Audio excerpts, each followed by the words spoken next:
Hello guys, welcome back to our YouTube channel.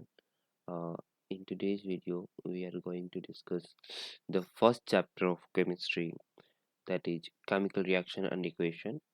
This chapter is for class 10th. ये class 10th का first chapter है और हम ये इसे डिटेल में डिस्कस करेंगे.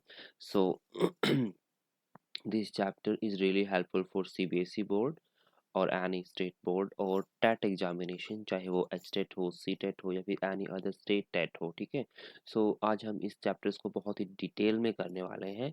अगर आप ढूंढ रहे हो वीडियोस थ्योरी कंसेप्ट के लिए, then this is a right platform where you can watch complete theory part and foundation part. Now chemical reaction and equation, ये हमारा फर्स्ट चैप्टर का नाम है. तो इससे हमें पता चल रहा है केमिकल रिएक्शंस. ठीक है. तो केमिकल रिएक्शंस को जानने से पहले हमें पता होना चाहिए हमारी सराउंडिंग में चेंजेस किस किस तरीके से हो रहे हैं. तो हमारी सराउंडिंग में टू टाइप के चेंजेस हैं. First is physical change and second is chemical change. Right. तो फिजिकल चेंज होते क्या है? ऐसे चेंजेस जिसके अंदर ऑब्जेक्ट की शेप चेंज हो रही हो, साइज चेंज हो रहा हो, बट जो उसकी कंपोजिशन है वो चेंज ना हो, ऐसे चेंजेस को बोल देते हैं फिजिकल चेंज. कंपोजिशन का मतलब है, फॉर एग्जांपल मैंने वाटर लिया, वाटर के अंदर 2 हाइड्रोजन के एटम है और 1 ऑक्सीजन का एटम है. ठीक है. तो यही रहेंगे, चाहे वो आइस बन जाए, चाहे वो लिक्विड वाटर बन जाए, चाहे वो गैस में कन्वर्ट हो जाए. ठीक है. तो उसकी कंपोजिशन यही रहनी है, वो चेंज नहीं होगी. तो लिक्विड आइस से हमने लिक्विड वाटर बनाया, लिक्विड वाटर से हमने गैस बनाया, तो ये भी फिजिकल चेंज है. आइस से लिक्विड एंड लिक्विड से गैस भी क्या है? फिजिकल चेंज है. नाउ सेकंड देखो, it is reversible in nature. हमेशा ही फिजिकल चेंज क्या हो सकता है भाई? रिवर्सिबल हो सकता है हमेशा ही. बट कुछ केसेस ऐसे हैं जहाँ पर इरिवर्सिबल भी हो सकता है. फॉर एग्जांपल अगर मैं पेपर को कट कर दूं अगर मैं पेपर को क्या कर दूं? कट कर दूं, तो वो हो जाएगा इरिवर्सिबल. वो चेंज हो जाएगा इरिवर्सिबल फिजिकल चेंज. क्यों? क्योंकि हमने जो बड़ा पेपर था इसको हमने कट कर दिया. कट करने के बाद ये 2 पार्ट में डिवाइड हो गया. अब ये 2 पार्ट में डिवाइड होने के बाद हम इन दोनों पार्ट को जॉइन नहीं कर सकते नॉर्मल मेथड से, ताकि मेरे को बड़े वाला पेपर मिल जाए. Right. That's why it is irreversible physical change. Right. Okay. तो जो फिजिकल चेंज होते हैं जनरली रिवर्सिबल होते हैं, but it can be irreversible. Now अब रिवर्सिबल इरिवर्सिबल क्या होते हैं वो मैंने थोड़ा डिस्कस किया, आगे और भी डिस्कस करेंगे. There is no change of heat. देखो यहाँ नो थोड़ा गलत लिख दिया, यहाँ पर चेंज हो भी सकती है हीट और नहीं भी हो सकती. ठीक है. Now state of a substance में चेंज. अब स्टेट उस सब्सटेंस की हो भी सकती है चेंज और क्या पता चेंज ना भी हो. एग्जाम्पल देख लेते हैं. रबर, रबर को जब मैं स्ट्रैच करता हूँ तो उसका शेप और साइज चेंज हो जाता है. मान लो ये छोटी सी रबर बैंड है, मैंने इसे स्ट्रेच किया, इसके ऊपर डिफॉर्मिंग फोर्स लगाया, इसकी शेप और साइज चेंज हो गया. राइट.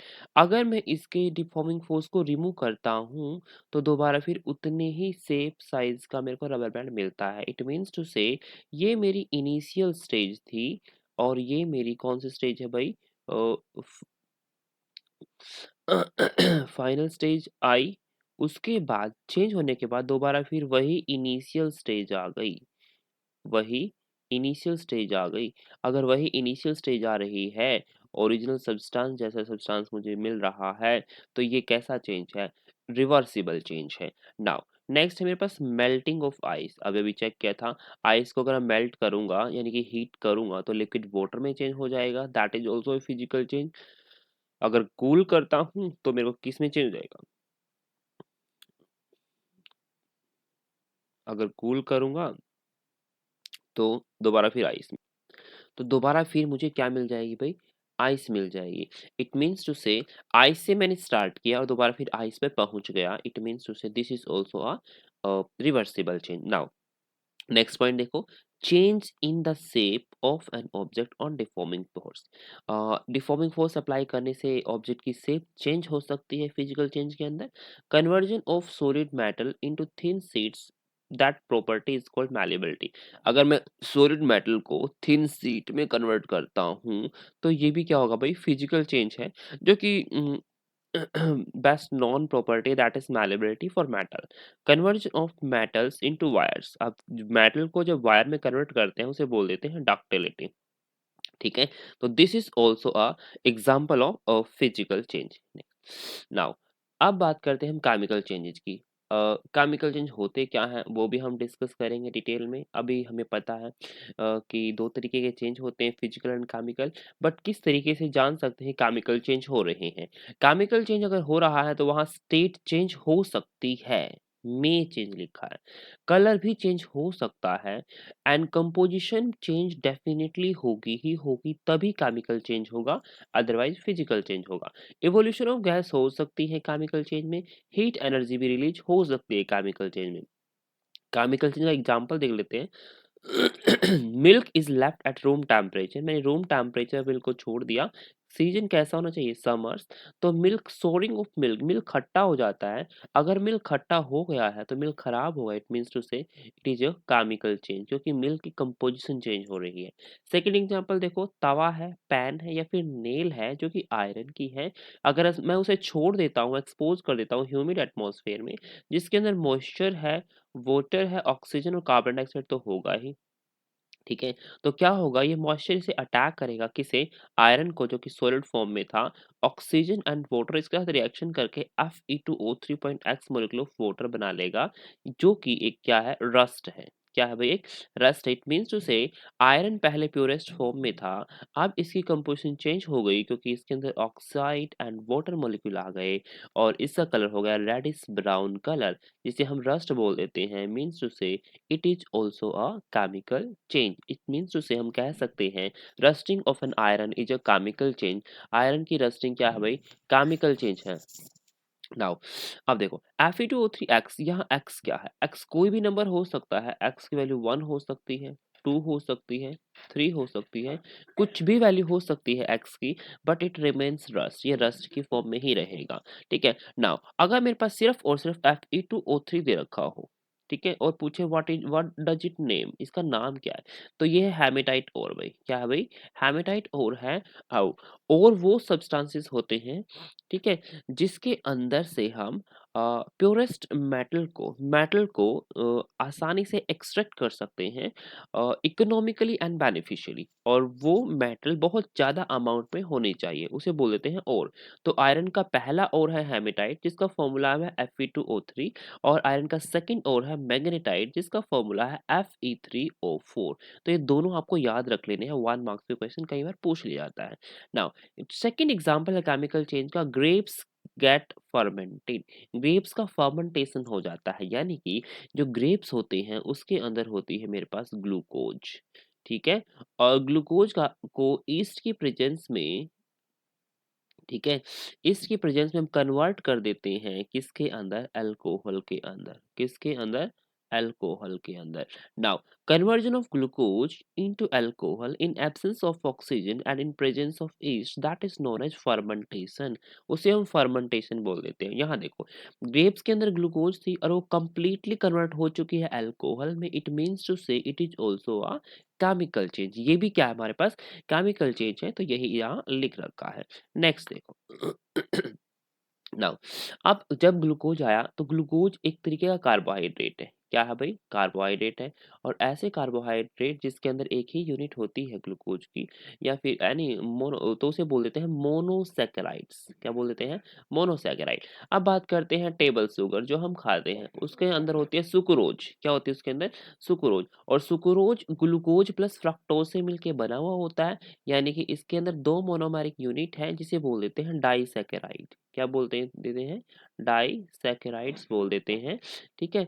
और ये वही टेबल शुगर है जो हम खाते हैं। नाउ अगर फ्रक्टोज आया है तो नेक्स्ट क्वेश्चन आएगा, जो फ्रक्टोज होता है, जो फ्रक्टोज होता है, it is a monosaccharide and it is a sweetest carbohydrate. सबसे मीठा कार्बोहाइड्रेट क्या होता है भाई? फ्रक्टोज होता है। सबसे मीठा कार्बोहाइड्रेट कौन सा होता है भाई? फ्रक्टोज होता है। नेक्स्ट एग्जांपल केमिकल चेंज का, फूड इज कुक्ड, जो भोजन हमने पकाया है, that is also a chemical change. Food got digested in human body, जो ह्यूमन बॉडी के अंदर डाइजेशन हुआ है फूड का, that is also a chemical change. Respiration, जो डाइजेस्टेड फूड का ब्रेक डाउन हुआ है in presence of oxygen and the release of energy and carbon dioxide, वहां पर भी प्रोडक्ट नए अलग अलग बन रहे हैं, that is also a chemical change. Now अब हम इजीली केमिकल चेंज को डिफाइन कर सकते हैं, what does it means. Now the change in which new substance or substances are formed, ऐसे चेंज जिसके अंदर नए सब्सटेंस बन रहे हैं with different properties than the original one, यानी कि जो हमने ओरिजिनल सब्सटेंस लिया था उससे उनकी प्रॉपर्टीज बिल्कुल डिफरेंट है, ऐसे चेंजेस को बोल देते हैं हम केमिकल चेंज। नाउ अब हमारी एनसीईआरटी में एक्टिविटी 1.1 दी गई है जो कि केमिकल चेंज के ऊपर बेस्ड है। फर्स्ट एक्टिविटी है ये burning of magnesium ribbon. Magnesium ribbon को हमें जलाना है, बट मैग्नीशियम रिबन को बर्न करने से पहले हम क्या करते हैं, उसे रब कर देते हैं with the help of sand paper, अगर उसका कलर थोड़ा सा डिफरेंट दिख रहा है हमें। नाउ क्वेश्चन आता है why do we rub the magnesium ribbon before burning, right. तो ऐसा क्यों होता है, we rub the magnesium ribbon to remove oxide, क्योंकि मैग्नीशियम ऑक्सीजन के साथ रिएक्शन करके ऑक्साइड बना लेता है, और मैग्नीशियम की सरफेस पे ऑक्साइड होते हैं। कार्बोनेट कार्बन डाइऑक्साइड से रिएक्शन करके कार्बोनेट बना लेता है, उसके सरफेस पर कार्बोनेट भी लग जाते हैं, या फिर कुछ अदर इम्प्योरिटीज भी प्रेजेंट होती है किसके ऊपर, मैग्नीशियम की सरफेस के ऊपर, जिसकी वजह से हमें इसे रब करना पड़ता है सो दैट मैग्नीशियम रिबन आसानी से कंप्लीटली बर्न हो सके। नाउ जब मैं मैग्नीशियम रिबन को बर्न कराता हूँ, तो बर्निंग का मतलब है ऑक्सीजन के साथ रिएक्शन करेगा मैग्नीशियम रिबन ऑन हीटिंग, तो यहाँ पर मैग्नीशियम का ऑक्साइड बन जाता है, तो यहाँ एस बनती है, एक राख जैसा सब्सटेंस बनता है जिसका कलर व्हाइट पाउडर की फॉर्म में होता है, मतलब व्हाइट कलर होता है, ठीक है। और उस कंपाउंड का नाम है मैग्नीशियम ऑक्साइड, इसका नाम है भाई मैग्नीशियम ऑक्साइड। तो ये मैग्नीशियम ऑक्सीजन के साथ रिएक्शन करेगा ऑन बर्निंग, जब तभी बर्न होगा और वहां मैग्नीशियम ऑक्साइड बनेगा, और बर्निंग के दौरान व्हाइट डेजलिंग फ्लेम निकलेगी।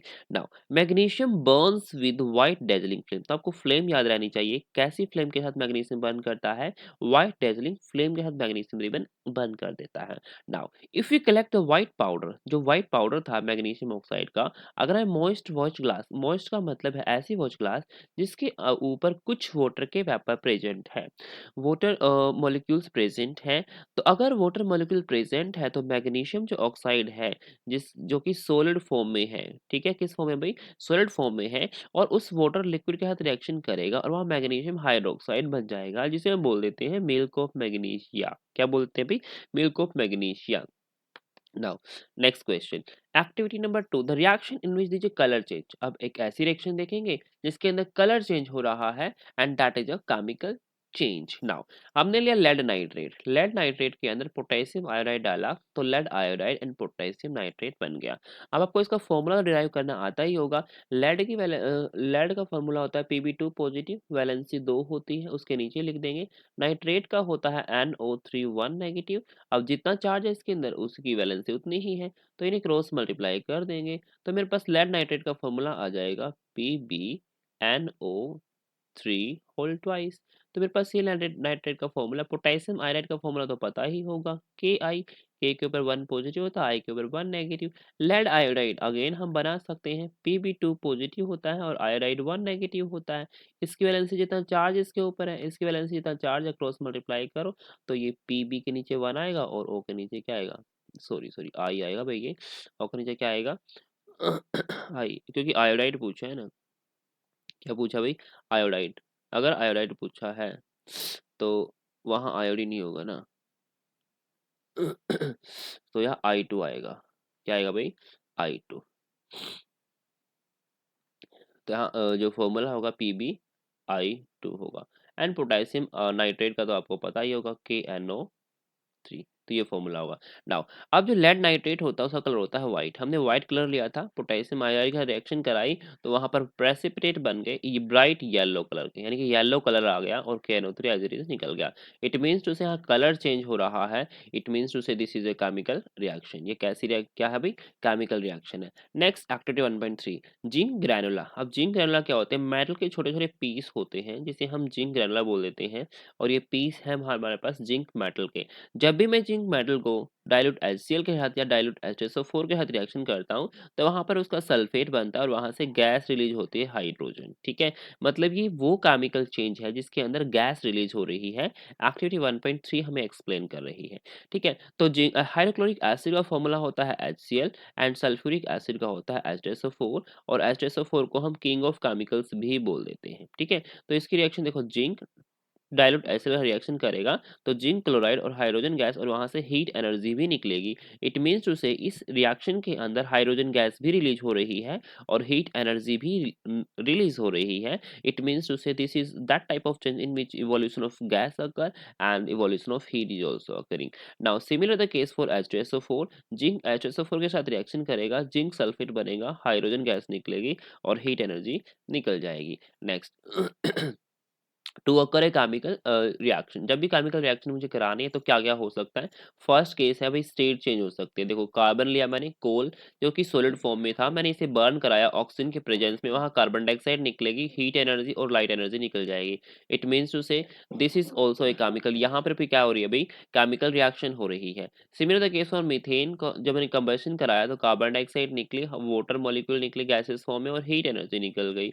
इट मीन्स टू से यहाँ पर भी केमिकल चेंज हो रहा है। तो जो CH4 है इसका नाम होता है मीथेन, याद रखना। इसे हम नेचुरल गैस भी बोल देते हैं, बायोगैस भी बोल देते हैं, और ये एज ए फ्यूल यूज होता है। नाउ ऐसी process in which there is release और evolution of heat, that is called exothermic reaction. एक ऐसी प्रोसेस जिसके अंदर हीट एनर्जी रिलीज होती है उसे बोल देते हैं एक्सोथर्मिक प्रोसेस। क्या बोल देते हैं भाई, exothermic. It means to say जो कंबस्शन हो रहा था इक्वेशन फर्स्ट में और इक्वेशन सेकंड में, दोनों के दोनों इक्वेशन में कैसी रिएक्शन है, ये एक्सोथर्मिक रिएक्शंस है। नाउ कलर चेंज के लिए हमने एक्टिविटी 1.2 अभी अभी पढ़ी ही थी, इवोल्यूशन ऑफ गैस के लिए हमने एक्टिविटी 1.3 पढ़ी थी, एंड चेंज इन टेम्परेचर के लिए अभी अभी हमने कंबशन प्रोसेस पढ़ी है स्टेप नंबर 1 में। नाउ जो ये केमिकल चेंज हो रहे हैं, जो केमिकल प्रोसेस हो रही हैं, केमिकल रिएक्शंस हो रही हैं, तो इन्हें अगर हम सिंबॉलिक फॉर्म में रिप्रेजेंट कर दें, उसे बोल देते हैं केमिकल इक्वेशन। उसे क्या बोल देते हैं हम भाई, chemical equation.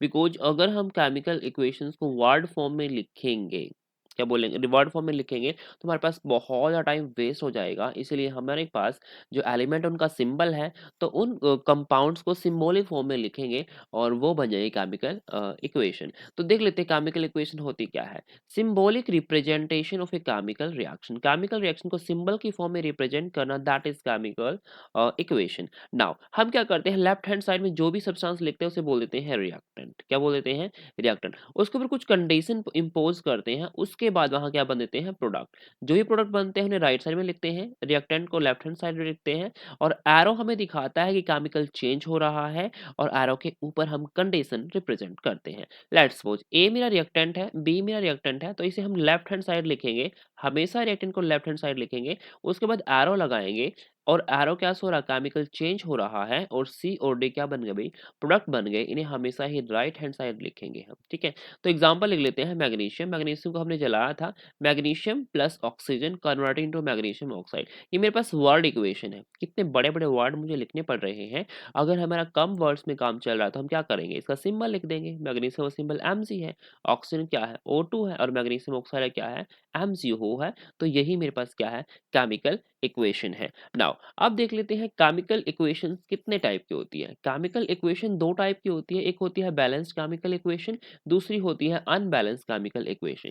Balanced chemical equation के अंदर अभी अभी हमने लिखी थी, magnesium plus oxygen converted into magnesium oxide, जो कि मैंने मैग्नीशियम रिबन को क्या किया था, बर्न किया था। देखो लेफ्ट हैंड साइड में मैग्नीशियम 1 है, इधर भी 1 है, ऑक्सीजन इधर 1 है, इधर 2 है, तो इधर इससे किससे मल्टीप्लाई कर दूं, 2 से।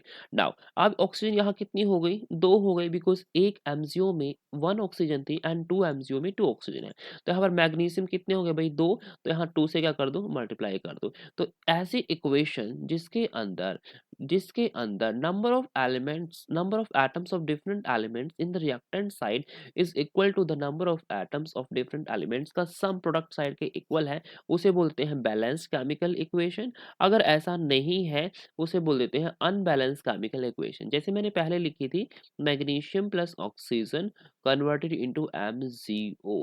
देखो यहाँ ऑक्सीजन 1 है, यहाँ ऑक्सीजन कितनी है 2 है, तो इट मींस टू से ये अनबैलेंस केमिकल इक्वेशन है। ठीक है, तो देख लेते हैं। The equation in which some of the atom, उन एटम्स का सम अलग अलग एलिमेंट्स के जो कहाँ प्रेजेंट है, रिएक्टेंट साइड प्रेजेंट है, is equal to the sum of atoms of different elements in product side. जो प्रोडक्ट साइड्स पे जितने भी अलग अलग एलिमेंट्स के एटम है, उन सब का सम, ठीक है, उन सब का सम क्या होना चाहिए, इक्वल होना चाहिए, तभी मैं बोलूंगा वो रिएक्शन मेरी बैलेंस है। तो ये जो हमने रिएक्शन लिखी है, this is a balance chemical equation, ये हमारी बैलेंस केमिकल इक्वेशन है। तो इसके लिए हम लिखेंगे एलिमेंट कौन कौन से, भाई रिएक्टेंट में कौन कौन से हैं, प्रोडक्ट के में कौन कौन से हैं। तो एलिमेंट कौन कौन से, मैग्नीशियम है या फिर ऑक्सीजन है, तो एलिमेंट का नंबर रिएक्टेंट साइड में 2 है, मैग्नीशियम का, ऑक्सीजन कितना भाई 2 है, प्रोडक्ट में भी 2 2 है, इट मींस टू से इक्वल है। अगर ये इक्वल है रिएक्टेंट प्रोडक्ट में, तो मेरी बैलेंस केमिकल इक्वेशन है। नाउ क्वेश्चन आता है, why do we balance a chemical equation, chemical equation को बैलेंस क्यों करते हैं, रीजन क्या है, law of conservation of mass, mass conserve रहता है वन फॉर्म से अनदर फॉर्म में। अगर मैं किसी भी सब्सटेंस को चेंज करता हूं तो मास चेंज नहीं होता, मास तो कंजर्व रहता है। अगर मास कंजर्व रहता है, उन एलिमेंट का मास फिक्स है, तो प्रोडक्ट में भी उतना ही मास मिलना चाहिए। इसीलिए हम क्या कर देते हैं, केमिकल रिएक्शन को बैलेंस कर देते हैं। which state that mass is neither created nor be destroyed, कभी भी न तो डिस्ट्रॉय किया जा सकता मास को, नहीं क्रिएट किया जा सकता, बट वन फॉर्म से अनदर फॉर्म में बदला जा सकता है। इट मींस टू से, दूसरी डेफिनेशन कंजर्वेशन ऑफ मास की क्या है, sum of the masses of atoms of different elements in the reactant side is equal to the sum of masses of atom of different elements in the product side. जितने भी elements है reactant side में, उन सब के atoms का सम कर दो, मासेस का सम कर दो, तो वही वही मास हमारे प्रोडक्ट साइड में भी मिलना चाहिए। ठीक है, उसे बोलते हैं law of conservation of mass. Now second type की इक्वेशन थी मेरे पास अनबैलेंस्ड इक्वेशन। अनबैलेंस क्या होती है, जिसके अंदर law of conservation of mass follow नहीं होता, that is opposite to the balanced chemical equation. Now how to balance a chemical equation, अब बैलेंस कैसे करें केमिकल इक्वेशन को, जो क्लास 10 में हीट एंड ट्रायल मेथड है, इसी मेथड का यूज करके हम बैलेंस करेंगे।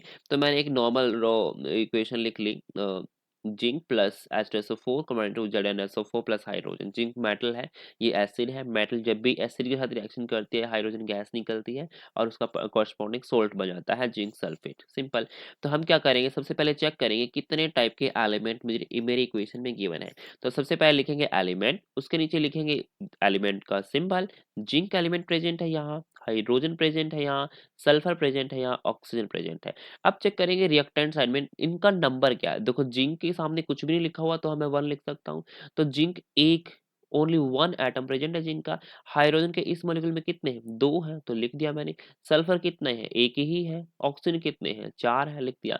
सिमिलरली हम लिखेंगे प्रोडक्ट में, प्रोडक्ट में जिंक कितने हैं, 1 है भाई, हाइड्रोजन कितने हैं भाई, 2 है, सल्फर कितने हैं, 1 है, ऑक्सीजन कितने हैं, 4 है। ठीक है, अब हम क्या करेंगे, इन्हें बैलेंस करने की कोशिश करेंगे। अगर एक अनइक्वल है तो हम इसे इक्वल कर देंगे, अगर इक्वल है तो हम रहने देंगे। देखो यहाँ पर भी 1, यहाँ पर भी 1 इक्वल है, 2 यहाँ पर भी 2 इक्वल है, 1 1 इक्वल है, 4 4। इट मींस टू से जो ये रिएक्शन लिखी थी, ये मेरी बैलेंस्ड इक्वेशन ही थी। हमें इसे बैलेंस करने की जरूरत नहीं है क्योंकि ऑलरेडी बैलेंस है। हम सेकेंड इक्वेशन लिखते हैं। आयरन को जब मैं वाटर के साथ रिएक्शन कराता हूँ, वाटर क्या होनी चाहिए, गैसियस फॉर्म में होनी चाहिए, यानी कि वाटर स्टीम होनी चाहिए। क्या होनी चाहिए, स्टीम, तभी ये रिएक्शन होगी। अगर सिंपल वाटर होगा लिक्विड की फॉर्म में, तो यहाँ पर क्या हो जाएगा, रस्ट बन जाएगा, ऑक्साइड बन जाएगा, या फिर Fe2O3, क्या बन जाएगा, Fe2O3 बन जाएगा। ठीक है, तो ये हेमेटाइट और बनेगा, और जो है बन रहा है Fe3O4 को, इसे बोलते हैं मैग्नेटाइट। अब अभी मैंने पढ़ा था। अब इस रिएक्शन को मुझे बैलेंस करना है, तो अगेन सेम टेबल बनाऊंगा मैं, एलिमेंट लिखूंगा, रिएक्टेंट लिखेंगे, नंबर ऑफ प्रोडक्ट लिखेंगे। तो इसके अंदर कौन कौन से एलिमेंट प्रेजेंट है, आयरन प्रेजेंट है, यहाँ वाटर के अंदर हाइड्रोजन एंड ऑक्सीजन प्रेजेंट है।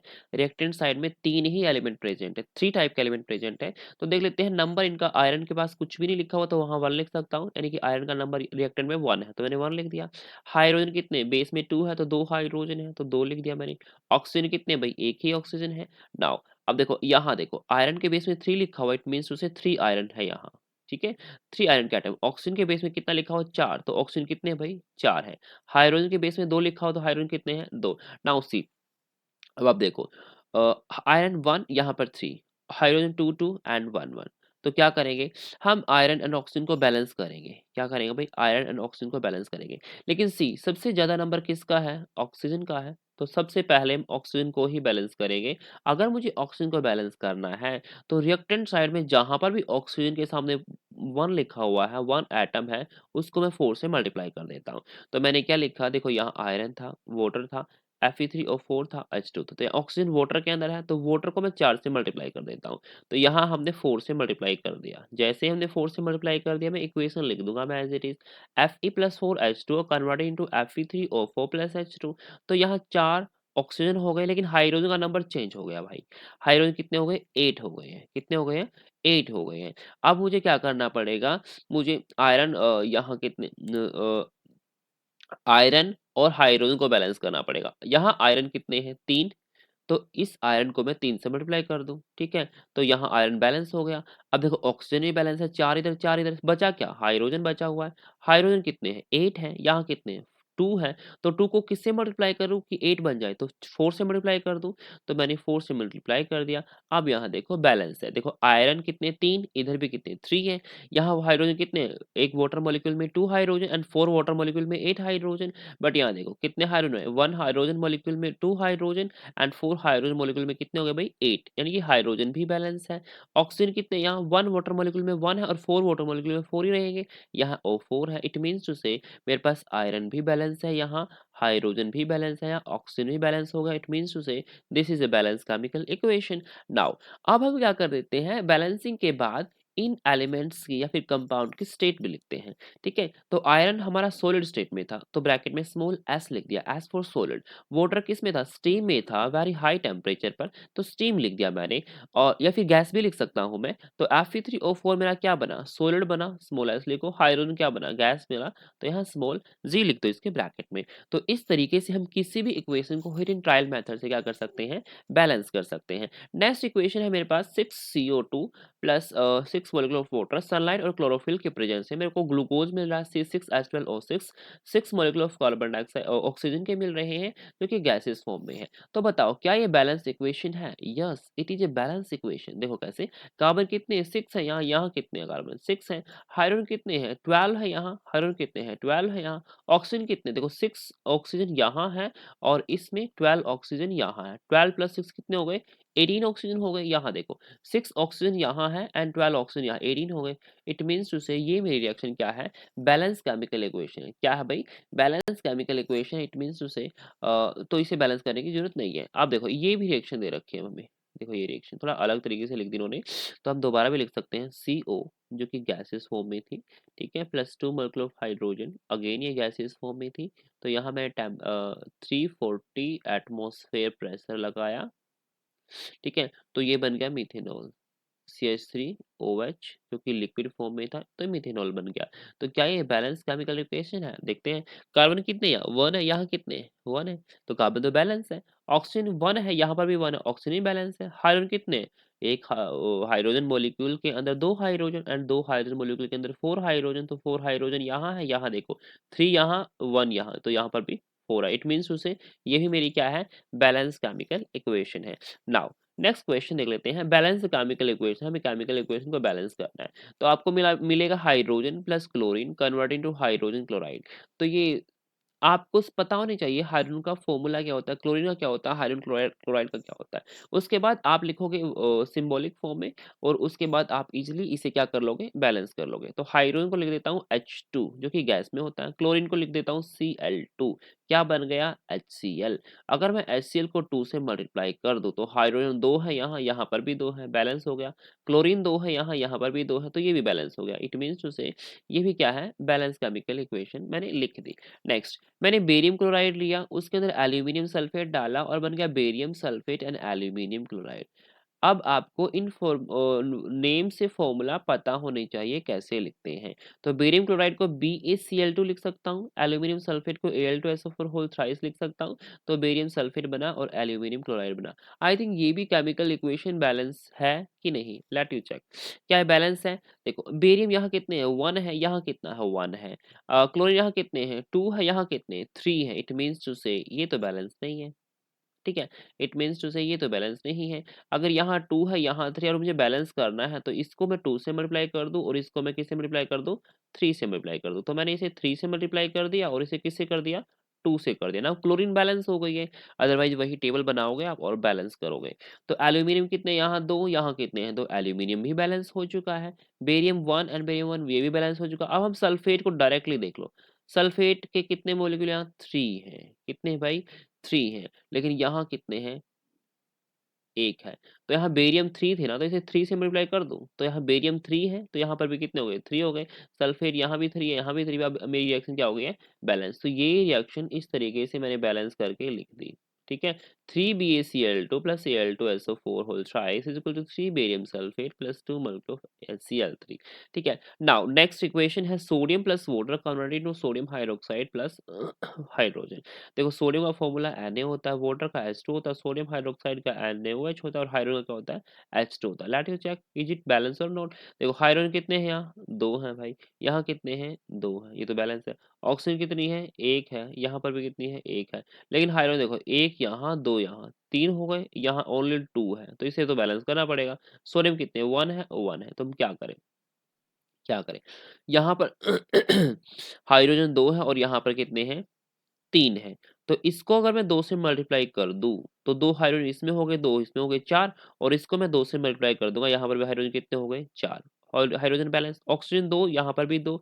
सोडियम 2 है, यहाँ 1 है, तो इसे किससे मल्टीप्लाई कर दूं, 2 से। इट मीन्स से ये रिएक्शन भी क्या हो चुकी है, हमारी बैलेंस हो चुकी है। तो इस तरीके से आप हीट एंड ट्रायल मेथड से केमिकल इक्वेशन क्या कर सकते हैं, बैलेंस कर सकते हैं। नाउ नेक्स्ट टॉपिक हमारा टाइप ऑफ रिएक्शन। जो हमने केमिकल इक्वेशन पढ़ी, केमिकल रिएक्शंस पढ़ी, केमिकल चेंज के थ्रू हमने इन सबको सीखा। अब इनकी टाइप है, किस किस टाइप की ये केमिकल रिएक्शंस होती हैं। फर्स्ट टाइप है कॉम्बिनेशन रिएक्शन। देखो इसके नाम से पता चल रहा है, मेरे पास 2 रिएक्टेंट होंगे, लेट्स सपोज एक ए है और दूसरा बी है। दोनों कंबाइन होंगे और एक प्रोडक्ट बनाएंगे सी। ठीक है। तो इस इक्वेशन को, इस केमिकल रिएक्शन को बोल देते हैं कॉम्बिनेशन रिएक्शन। ठीक है। तो the reaction in which two और मोर देन टू रिएक्टेंट्स और सब्सटेंसेस, ऐसी रिएक्शन जिसके अंदर 2 या 2 से ज्यादा सब्सटेंसेस कंबाइन टुगेदर, इकट्ठे होंगे to form a single product, और क्या बनेगा, सिंगल प्रोडक्ट बनेगा, उसे बोल देते हैं कॉम्बिनेशन रिएक्शन। उसे क्या बोलेंगे भाई, कॉम्बिनेशन रिएक्शन बोलेंगे। नाउ देखो भाई, कैल्शियम ऑक्साइड, अब इसका नाम आपको याद रखना है, सॉलिड फॉर्म में होता है, इसे क्विक लाइम भी बोल देते हैं, इसे कैल्शियम ऑक्साइड भी बोल देते हैं। वाटर के साथ लिक्विड फॉर्म में रिएक्शन करेगा तो कैल्शियम हाइड्रोक्साइड बनेगा एक्वस फॉर्म में, और कैल्शियम हाइड्रोक्साइड का नाम है स्लेक्ट लाइम बोल देते हैं, कैल्शियम हाइड्रोक्साइड बोल देते हैं, एंड लाइम वाटर भी बोल देते हैं, और वहां से हीट एनर्जी भी निकलेगी। This is an example of combination reaction. ठीक है। ये हमारे पास क्या है, एग्जांपल है कॉम्बिनेशन रिएक्शन का। नेक्स्ट देखो, अगर मैं बेरियम क्लोराइड एक्वस के अंदर सोडियम सल्फेट डाल देता हूं, तो बेरियम सल्फेट के प्रेसिपिटेट बनते हैं, 2 मोल ऑफ NaCl निकल जाते हैं। नेक्स्ट, NaOH और HCl को कंबाइन करते हैं तो NaCl प्लस वाटर मिलता है। This is also example of combination reaction. देखो NaOH जो यहाँ पर है वो सोडा लाइम है, क्या है भाई, सोडा लाइम। नाम याद रखना, मैग्नीशियम हाइड्रोक्साइड यहाँ पर क्या है, मिल्क ऑफ मैग्नीशियम। इनके नाम आपको याद होने चाहिए। Next question, why does a walls get shiny finish look after 2 to 3 days of the white washing। जो व्हाइट वॉशिंग होती है, देखो व्हाइट वॉशिंग अगेन फॉर्मूला है कैल्शियम हाइड्रोक्साइड। जब व्हाइट वॉशिंग हमने अप्लाई की वाल के ऊपर, 2 या 3 दिन के बाद उसकी चमक आनी स्टार्ट होती है। ऐसा क्यों, क्योंकि ये व्हाइट वॉशिंग है, हमारे एटमॉस्फेयर में कार्बन डाइऑक्साइड है, उसके साथ रिएक्शन कर जाएगी, और जब कार्बन डाइऑक्साइड रिएक्शन करेगी तो वहाँ बनेगा कैल्शियम कार्बोनेट बनेगा, और वाटर लिक्विड की फॉर्म में निकल जाएगा। और जो कैल्शियम कार्बोनेट का कलर होता है व्हाइट। ठीक है। इसलिए इसकी व्हाइट शाइनिंग आती है कुछ दिनों के बाद। नाउ आंसर है कैल्शियम हाइड्रोक्साइड, जो कि बेस की तरह काम करता है, कार्बन डाइऑक्साइड जो कि एसिडिक ऑक्साइड है, दोनों रिएक्शन करेंगे और कैल्शियम कार्बोनेट और वाटर मॉलिक्यूल निकाल देंगे। और इस कैल्शियम कार्बोनेट जो कि सॉलिड स्टेट में होगा, इसी की कलर की वजह से व्हाइट कलर आता है हमारी वॉल्स के ऊपर। White washing react with carbon dioxide present in the atmosphere and produces calcium carbonate. क्या मिल जाता है, कैल्शियम कार्बोनेट मिल जाता है, which is of white colour, जिसका कलर ऑलरेडी व्हाइट है। सो वॉल्स गेट शाइनी फिनिश। तो शाइनी फिनिश देती है वॉल्स। तो कैल्शियम कार्बोनेट के नाम याद रख लेना। नेम पहला होता है मार्बल, दूसरा चौक के अंदर भी कैल्शियम कार्बोनेट होता है, और तीसरा होता है कैल्शियम कार्बोनेट। नाउ देखो नेक्स्ट, नेक्स्ट टाइप की एग्जांपल है मेरे पास, टाइप की केमिकल रिएक्शन है, that is exothermic reaction. Just it name indicate, exo का मतलब होता है एग्जिट निकलना, थर्म का मतलब होता है हीट। ये ऐसी केमिकल रिएक्शन जिसके अंदर से हीट एनर्जी रिलीज हो रही है उसे बोल देते हैं exothermic reaction. The chemical reaction in which energy is released in the form of heat is called exothermic reaction. Now, first example है बर्निंग ऑफ कोल, अभी अभी हमने रिएक्शन की थी, या फिर कंबशन ऑफ कोल। जब मैं कोल को कार्बन सॉलिड फॉर्म में है ऑक्सीजन के प्रेजेंस में उसे हीट करता हूं तो कार्बन डाइऑक्साइड और हीट एनर्जी निकलती है जो कि एक्सोथर्मिक रिएक्शन है। वाटर और ऑक्सीजन को जब मैं मिक्सअप करता हूं और कुछ कंडीशन लगाता हूं तब वाटर निकलता है, वहां से भी हीट एनर्जी निकल जाती है। ठीक है। नेक्स्ट एग्जांपल हमने अभी भी पढ़ा था, मीथेन गैस को नेचुरल गैस बोल देते हैं, ग्रीन हाउस गैस बोल देते हैं, नेचुरल गैस बोल देते हैं, ग्रीन हाउस गैस बोल देते हैं, बायोगैस बोल देते हैं, मार्स गैस बोल देते हैं, इसे बहुत सारे नाम है इसके। ठीक है। तो ऑक्सीजन के प्रेजेंस में इसे बर्न कराता हूं तो कार्बन डाइऑक्साइड निकलती है, वाटर निकलता है और वहां से हीट एनर्जी निकलती है, means to say this is also an exothermic reaction. Now respiration is also considered an exothermic reaction. अब रेस्पिरेशन के अंदर भी हीट एनर्जी निकलती है, रीजन बीइंग यहाँ पर ब्रेक डाउन हो रहा है किसका, ग्लूकोज के मॉलिक्यूल का। रेस्पिरेशन होता क्या है, रेस्पिरेशन एक ऐसी प्रोसेस है जिसके अंदर ब्रेक डाउन होता है हमारे फूड मटेरियल का in presence of oxygen and the जो formation of carbon dioxide water and heat energy is to be released in that reaction. So देखो यहाँ पर ग्लूकोज है, देखो कार्बन 6 है, यानी कि 6 कार्बन कार्बन के पीछे बॉन्ड तो होगा ही। अगर मैं इस बॉन्ड को तोड़ूंगा तो यहाँ से एनर्जी तो देनी पड़ेगी मुझे, लेकिन यहाँ से उससे कहीं ज्यादा अमाउंट में एनर्जी निकलती है। That's why it is considered as a exothermic reaction। so इसीलिए हम बोल सकते हैं रेस्पिरेशन क्या है, मेरे पास exothermic reaction है। now decomposition of vegetable matter, जितने भी वेजिटेबल मैटर होते हैं उनको तोड़ना इनटू कंपोज, उसे खाद बनाना, it is also an example of exothermic reaction. ये भी किसका एग्जांपल है, एक्सोथर्मिक रिएक्शन का एग्जांपल है। नाउ नेक्स्ट एक रिएक्शन की टाइप है डिकम्पोजिशन रिएक्शन। अब डिकम्पोजिशन रिएक्शन क्या होती है, the decomposition just name indicates that is break down. अगर एक सब्सटेंस है मेरे पास, ठीक है, उस समय उस सब्सटेंस को मैं ब्रेक करूंगा टू या मोर देन टू सब्सटेंसेस में, ऐसी केमिकल रिएक्शन को क्या बोलते हैं, decomposition reaction. The chemical reaction in which single reactant और substance breaks down into simpler product, और वो प्रोडक्ट टू या टू से ज्यादा हो सकते हैं, टू और more than two substances, that is known as decomposition reaction. Now see, first type है डिकम्पोजिशन के अंदर thermal decomposition. It means to say मैं रिएक्टेंट को हीट एनर्जी दूंगा और तब जाके वो रिएक्टेंट डिकम्पोज होगा, that is known as thermal decomposition. The reaction in which a single substance decomposed on heating, heating के दौरान डिकम्पोज हो रहा है सब्सटेंस, उसे बोलते हैं थर्मल डिकम्पोजिशन। मैंने एग्जांपल लिया फेरस सल्फेट। अब फेरस सल्फेट का कलर याद होना चाहिए, ग्रीन कलर, सीबीएसई का क्वेश्चन है भाई ये।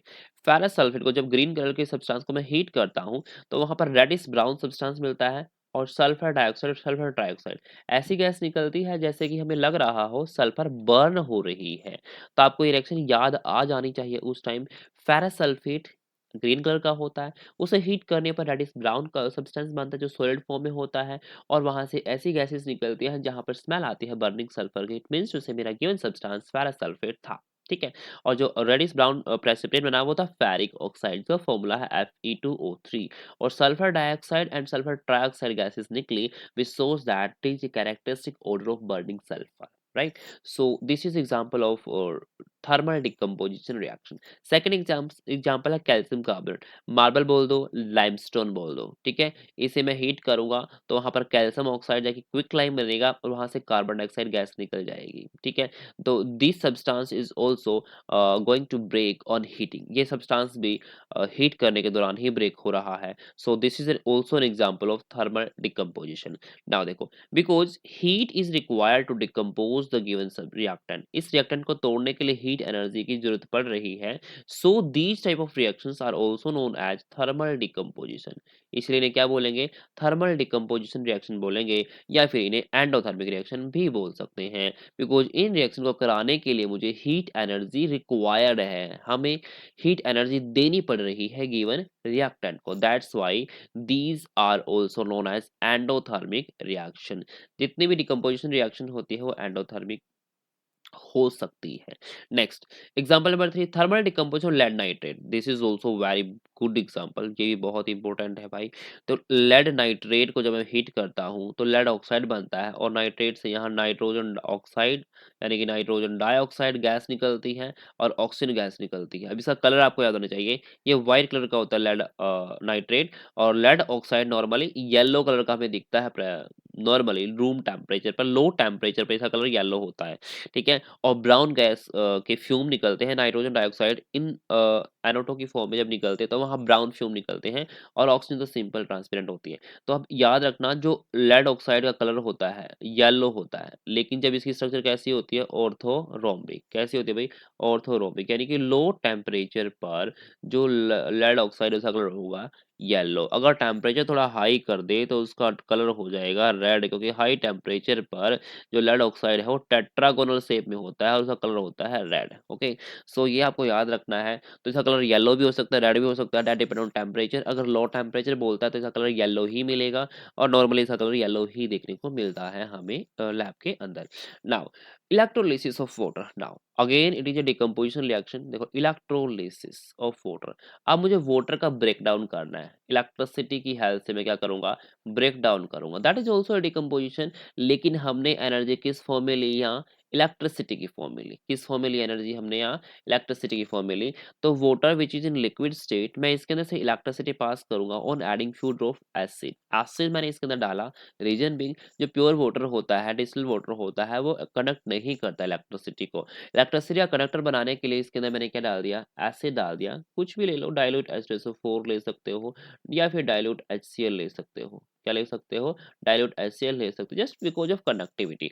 तो जब मैं इलेक्ट्रिसिटी पास करता हूँ तो वहां से हाइड्रोजन गैस निकलती है और ऑक्सीजन गैस निकलती है। अब पेपर में क्वेश्चन आता है हाइड्रोजन किस कैथोड पे निकलती है, एनोड पे निकलती है? तो कैथोड पे निकलती है। ऑक्सीजन एनोड पे निकलती है, ठीक है। तो कितना रेशो होता है इन गैसेस का? तो 2:1 होता है। अगर 2 वॉल्यूम हाइड्रोजन का निकल रहा है तो 1 वॉल्यूम किसका निकलेगा? ऑक्सीजन का निकलेगा। तो ये आपको याद होना चाहिए। नाउ अब हम सेटअप प्रिपेयर कर लेते हैं किसके लिए? इलेक्ट्रोलिसिस के लिए। हमने यहाँ पर बैटरी लगाई, ठीक है। बैटरी का पॉजिटिव टर्मिनल होगा और एक यहाँ नेगेटिव टर्मिनल होगा। जो पॉजिटिव टर्मिनल होता है उसे बोल देते हैं हम एनोड इस केस में, इस केस में इलेक्ट्रोलिसिस के केस में। और जो नेगेटिव होता है उसे क्या बोल देते हैं? कैथोड। ठीक है, मैंने वायर ली और इसे एनोड और कैथोड से कनेक्ट किया और वाटर के अंदर डिप कर दिया। ये जो टेस्ट ट्यूब है ना, इसके ऊपर आनी चाहिए थी भाई, इसके ऊपर। ठीक है, ये टेस्ट ट्यूब है, इसके ऊपर आनी चाहिए थी। ठीक है, तो यहाँ क्या हुआ? अब इसके अंदर मेरे पास वाटर है, मेरे पास क्या है? इसके अंदर पानी है, ठीक है। तो पानी तो टूटेगा नॉर्मली H पॉजिटिव की फॉर्म में, OH नेगेटिव की फॉर्म में। दो तरीके से टूटेगा, H पॉजिटिव की फॉर्म में टूटेगा, OH नेगेटिव की फॉर्म में टूटेगा। अब जो एनोड होता है ना, एनोड में पॉजिटिव चार्ज है, इसमें हमेशा ही ऑक्सीडेशन होता है। क्या होता है? ऑक्सीडेशन। ऑक्सीडेशन होता है लॉस ऑफ इलेक्ट्रॉन। क्या होता है? Loss of electron. और जो कैथोड होता है इसमें हमेशा ही क्या होता है? रिडक्शन। क्या होता है भाई? रिडक्शन। और रिडक्शन का मतलब है गेन ऑफ इलेक्ट्रॉन। क्या होता है? Gain of electron. इलेक्ट्रॉन लेगा कहीं ना कहीं से, तो लॉस और गेन कहाँ से करेगा? सॉल्यूशन से ही करेगा। अब देखो यहाँ पर देखो, H पॉजिटिव टूट रहा है, एसिड से भी H पॉजिटिव आया और वाटर से भी H पॉजिटिव आया, एंड OH नेगेटिव टूट रहा है, वाटर से आया। तो आप देखो अगर मेरे पास सॉल्यूशन में H पॉजिटिव है और OH नेगेटिव है तो क्या होगा? जो H पॉजिटिव है अपोजिट चार्ज वाले इलेक्ट्रोड के पास जाएगा। अगर अपोजिट चार्ज वाले इलेक्ट्रोड के पास जाएगा तो H पॉजिटिव यहाँ से कहाँ जाएगा? एनोड के पास, सॉरी कैथोड के पास। कैथोड के पास आएगा। अब कैथोड के ऊपर ऑलरेडी नेगेटिव चार्ज है तो कैथोड के ऊपर क्या होगा? H पॉजिटिव एक इलेक्ट्रॉन लेगा और H बना लेगा। ठीक है, तो ऐसे ही दूसरा H आएगा और दो H मिलके कौन सी गैस रिलीज कर देंगे? हाइड्रोजन गैस रिलीज कर देंगे। कौन सी गैस रिलीज कर देंगे? हाइड्रोजन। इट मीन्स टू से हाइड्रोजन गैस कहाँ रिलीज हुई? कैथोड पर। कहाँ रिलीज हुई? कैथोड पर। आप देखो यहाँ OH नेगेटिव है, ये OH negative, OH negative, OH के ऊपर नेगेटिव चार्ज तो कहाँ जाएगा? एनोड पे जाएगा। एनोड के ऊपर पॉजिटिव चार्ज है तो एनोड पे क्या होगा? OH इलेक्ट्रॉन लॉस करेगा और इलेक्ट्रॉन लॉस करने के बाद ऑक्सीजन गैस रिलीज कर देगा। इट मीन्स टू से यहाँ पर कौन सी गैस रिलीज होगी? ऑक्सीजन। कौन सी गैस रिलीज होगी? ऑक्सीजन। जब हम इस रिएक्शन को बैलेंस करते हैं, जब बैलेंस करते हैं तो बैलेंस करने के बाद मुझे दिखता है, बैलेंस करने का हमें पता चलता है कि हाइड्रोजन को मुझे 2 से मल्टीप्लाई करना है और वाटर को मुझे 2 से मल्टीप्लाई करना है और ऑक्सीजन यहाँ 2 ऑलरेडी है ही लेफ्ट और राइट साइड में। इट मीन्स टू से अगर ऑक्सीजन में 1 मोल बन रहा है तो 2 मोल वाटर बन रहा है। इट मीन्स टू से अगर 1 वॉल्यूम यानी कि 1 ml या कुछ भी बोलो 1 लीटर अगर ऑक्सीजन का बन रहा है तो इसका डबल किसका बनेगा? हाइड्रोजन का, यानी कि 2 वॉल्यूम या फिर 2 ml किसका बनेगा? हाइड्रोजन का बनेगा। इट मीन्स टू से हाइड्रोजन गैस ऑक्सीजन गैस की कंपैरिजन में 2 गुनी निकल रही है। ठीक है, ट्वाइस है। क्या है भाई? ट्वाइस है। क्या है भाई? ट्वाइस है। It means to say this is यही हमारा क्या है भाई? ये प्रोसेस ही हमारी इलेक्ट्रोलिसिस ऑफ वाटर। देखो, positively charge species called cation, positive charge species को कैटायन बोल देते हैं, and negatively charge species called anion, उसे एनायन बोल देते हैं। याद रखना, एनोड पर ऑलवेज एंड ऑलवेज ऑक्सीडेशन होगा, that is loss of electron कर चुके हैं। कैथोड पर क्या होगा? रिडक्शन होगा, that is gain of electron, ये भी कर चुके हैं। Now gas evolve at cathode is twice the gas evolve at anode during electrolysis of water. तो एनोड के ऊपर कौन सी गैस निकलती है? ऑक्सीजन गैस निकलती है। कैथोड के ऊपर कौन सी गैस निकलती है? हाइड्रोजन गैस निकलती है। गाइस वन मोर थिंग, जो ये मैंने लिखे हैं सारे के सारे, ये मेरे हैंड रिटन नोट्स है। पहले मैंने कॉपी पे लिखे, उसके बाद मैंने इसे कन्वर्ट किया हुआ है। तो डोंट थिंक दैट मैंने कहीं से कॉपी पेस्ट किया। I have not copy paste. और पूरी की पूरी एनसीईआरटी एनसीईआरटी बुक से ही मैंने ये प्रिपेयर किए हुए हैं। ठीक है, थोड़ा सा डिटेल्ड वर्जन एनसीईआरटी का, ज्यादा कुछ नहीं है। Next, decomposition of silver chloride into silver. अब सिल्वर क्लोराइड को डिकम्पोज कराना है, लेकिन यहाँ पर जो एनर्जी यूज करूंगा मैं, किसकी फॉर्म में करूंगा? मैं सनलाइट की फॉर्म में करूंगा। सनलाइट की फॉर्म में करूंगा और इसे सिंबल से डिनोट करते हैं एच न्यू। ठीक है, सनलाइट को एच न्यू से डिनोट करते हैं। तो एजीसीएल को डिनोट डिकम्पोज करता हूं मैं, तोड़ता हूं तो एजी में बनेगा जो कि सॉलिड है, एंड Cl2 गैस निकलेगी। याद रखना, सिल्वर क्लोराइड का कलर होता है व्हाइट यहाँ पर, और एजी जो बना इसका कलर होता है ग्रे। इसका कलर आपको याद होना चाहिए। ठीक है, सेकंड एग्जांपल है ऐसे डिकम्पोजिशन रिएक्शन का। एजीबीआर को भी डिकम्पोज कर सकता हूँ इन प्रेजेंस ऑफ सनलाइट, तो यहाँ पर भी एजी बनेगा एंड ब्रोमीन गैस निकलेगी। तो ये सिल्वर ब्रोमाइड था, इसका भी कलर होता है ग्रे। ठीक है, तो ग्रे कलर के सब्सटेंस बनता है। नाउ ये बहुत इंपॉर्टेंट है, 1 मार्क्स का क्वेश्चन ऑलरेडी बोर्ड में पूछा जा चुका है। दोनों के दोनों रिएक्शन जो हम फोटोलिटिक डिकम्पोजिशन रिएक्शन थी, यानी कि फोटोन की हेल्प से, सनलाइट की हेल्प से हम इसे ब्रेक कर रहे थे। ये दोनों के दोनों ब्लैक एंड व्हाइट फोटोग्राफी में क्या होती है? यूज होती है। ठीक है, और ऐसे डिकम्पोजिशन को बोलते हैं फोटो डिकम्पोजिशन। नाउ नाउ देखो, जनरली आमतौर पर decomposition reaction require energy in the form of heat. देखो, हीट वाला एग्जांपल मैंने हमने कर लिए। In the form of electricity, electricity वाला एग्जांपल कर लिया। In the form of sunlight, sunlight वाला एग्जांपल कर लिया। And are normally endothermic in nature, इन्हें हम एंडोथर्मिक नेचर के बोल सकते हैं। नाउ एक और एग्जांपल है आपकी एनसीईआरटी में। ठीक है, तो वन मोर एंडोथर्मिक रिएक्शन, अगर मैं बेरियम हाइड्रोक्साइड को मिक्स करता हूं अमोनियम क्लोराइड के अंदर, तो बेरियम क्लोराइड बनता है और अमोनियम हाइड्रोक्साइड बन जाता है। अगर हम जस्ट मिक्स कर देते हैं रूम टेम्परेचर से, ये क्या कर लेता है? एनर्जी कंज्यूम कर लेता है और बेरियम हाइड्रोक्साइड बन जाता है और अमोनियम हाइड्रोक्साइड। तो this is also an example of endothermic reaction. Now next, displacement reaction. अब डिस्प्लेसमेंट रिएक्शन क्या होती है? Just name indicates. इसके अंदर क्या होगी? एक मोर रिएक्टिव एलिमेंट होगा, वो उसके दूसरे लेस रिएक्टिव एलिमेंट को उसके सोल्ट सॉल्यूशन से क्या कर देगा? डिस्प्लेस कर देगा। ठीक है, मतलब रिमूव कर देगा और उसकी जगह जाके खुद चला जाएगा। मान लो मेरे पास ये है, मेरे पास ए है, ठीक है, और मेरे पास यहाँ बी सी कंपाउंड है। तो ये क्या करेगा? ये रिएक्टिविटी ए की ज्यादा है बी से, और ये बी सी इसका सोल्ट सॉल्यूशन है। तो ए क्या करेगा? इसको रिमूव करेगा यहाँ से और इसकी जगह खुद आ जाएगा। तो यहाँ बन जाएगा ए बी, और सॉरी सॉरी ए सी। ठीक है, और बी क्या कर दिया? निकाल दिया। तो ऐसी केमिकल रिएक्शंस को क्या बोल देते हैं? Decomposition reaction. इसके अंदर जो हाईली रिएक्टिव एलिमेंट है, हाईली रिएक्टिव एलिमेंट है, और लीस्ट रिएक्टिव क्या कर देगा? डिस्प्लेस कर देगा from its salt solution. The chemical equation in which a more reactive element displaces less reactive element from its salt solution, उसके salt solution से क्या कर देता है? उसे हटा देता है, and that type of reaction is known as displacement reaction. Now देखो, आयरन कि जब मैं रिएक्शन कराता हूँ कॉपर सल्फेट सॉल्यूशन से जो कि ब्लू कलर का है, तो आयरन सल्फेट बन जाता है जिसका कलर होता है ग्रीन एंड कॉपर के ब्राउन पीपीटी बन जाते हैं। It means to say this is also a displacement reaction. यहाँ पर कलर भी चेंज हो रहा है, इट मीन्स टू से केमिकल रिएक्शन हो रही है। और आयरन ने कॉपर को इसे कॉपर सल्फेट से हटा दिया और खुद जाके वहां बैठ गया और आयरन सल्फेट बन गया। इट मीन्स टू से आयरन की रिएक्टिविटी किससे ज्यादा है? कॉपर से। इट मीन्स टू से iron is more reactive than copper. Next example है, अगर मैं जिंक को कॉपर सल्फेट से रिएक्शन कराता हूं तो अगेन जिंक सल्फेट बन जाता है और कॉपर निकल जाता है। अगेन कॉपर की रिएक्टिविटी सॉरी जिंक की रिएक्टिविटी कॉपर से ज्यादा है। नेक्स्ट लेड को मैं कॉपर क्लोराइड के अंदर डालता हूं तो लेड क्लोराइड बनता है और कॉपर निकल जाता है। तो लेड की रिएक्टिविटी कॉपर से भी ज्यादा है। तो ये मेरे पास है कुछ रिएक्टिविटी सीरीज। ठीक है, छोटी सी रिएक्टिविटी सीरीज आपको याद रखना है। सबसे ऊपर आएगा पोटेशियम, उसके बाद सोडियम, उसके बाद कैल्शियम, उसके बाद magnesium, aluminium, zinc, iron, lead, hydrogen, copper, mercury, silver, gold.